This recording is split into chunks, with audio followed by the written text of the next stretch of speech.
I have a question, and I'm not trying to attack anybody or send any hateful energy, bro. I just have a genuine question that I've noticed, bro. How is it that Japanese Americans received reparations for internment camps, Native people received their reparations, Jewish people received reparations, but Black Americans whose entire existence in this country was built on slavery, terror, theft, rape, murder, forced labor, family separation, and centuries of state-sanctioned violence never received an ounce? Not one. And before anybody jumps down my throat, let me say this clearly.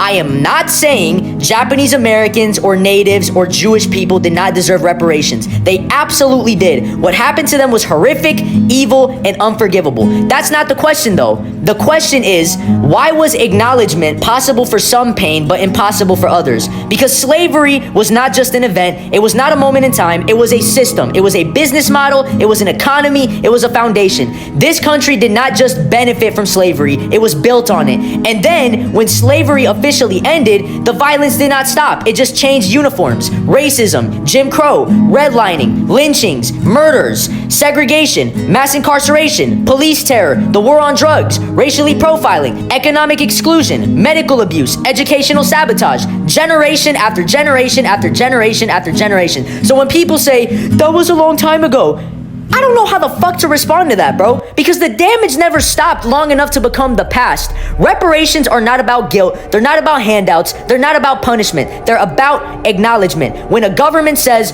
we caused this harm and we are going to materially address it, it tells the truth out loud. It validates reality. It validates the history. It says, your pain was real and it mattered. And that acknowledgement was given to some communities, rightly so, but withheld from Black Americans. And we need to ask why. Because the uncomfortable answer is this: it's easier to apologize for something you can frame as an exception than for something that exposes the core lie of your identity. Slavery was not a mistake America made, it was a choice America defended for centuries. Acknowledging that requires more than money. It requires rewriting the story of this country. It requires admitting that freedom was selective, that justice was conditional, that equality was never the baseline, it was the exception.